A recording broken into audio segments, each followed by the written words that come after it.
তো তোমরা যারা যারা এখন এখানে বাংলাদেশ টপার অথবা ডিকে গেমে যে কোনো একজনকে ভোট দিয়ে দিতে পারে, নিজের পছন্দের টিমটাকে ভোট দিতে কিসের এত দেরি।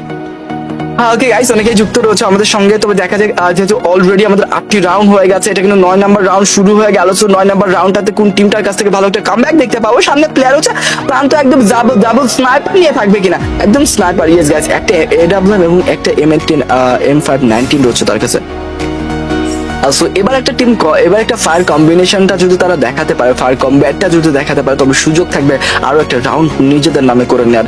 লেটস গো গাইস, প্রান্তকে দেখতে পাচ্ছিলাম, আবার হাই গ্রাউন্ডে ওঠার একটা ট্রাই করছে তারা। আলিফ রয়েছে চুপি চুপি বসে, সামনে প্লেয়ার থাকবে, এবার জুম করে একটা শর্ট কানেক্ট হয়ে যেতে পারে।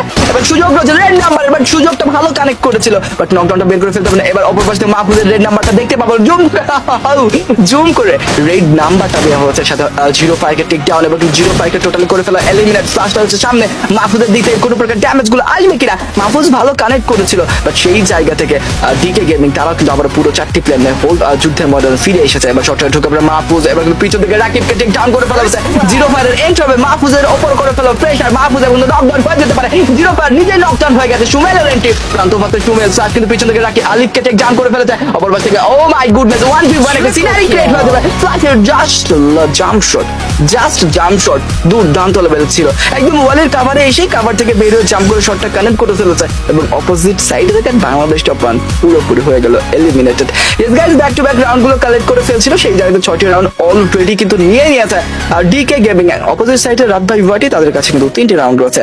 দ্যাটস ওয়াই আই থিংক এটা শেষ রাউন্ডও হয়ে যেতে পারে যদি ডিকে গেমিং এই রাউন্ডটা নিয়ে নেয়।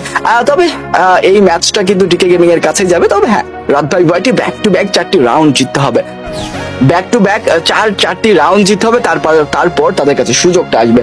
তবে দেখা যাক বাংলাদেশ টপ অনেক্স রাত ভাই তারা সেখান থেকে কামব্যাকটা দিতে পারে কিনা, নাকি অপোজিট সাইড থেকে ডিকে গেমিং প্রথম ম্যাচটা এবার নিজেদের নামে করে নিতে চাইবে। হাড্ডাহাড্ডি একটা রাউন্ড কিন্তু অলরেডি স্টার্ট হয়ে গেছে। সেই হাড্ডাহাড্ডি রাউন্ডটাতে কোন টিম কি করবে, কোন টিম কোন দিকে যাবে, টিম কম্বিনেশনটা ভালো রাখতে পারবে কারা, একে অপরকে কতটুকু সাপোর্টটা দিতে পারবে। রাকিব ট্রাই করছে, অপোজিট সাইডে কিন্তু বাংলাদেশ টপ ওয়ান থেকে পুরো 4টি প্লেয়ার ওত পেতে বসে রয়েছে একদম। ভাই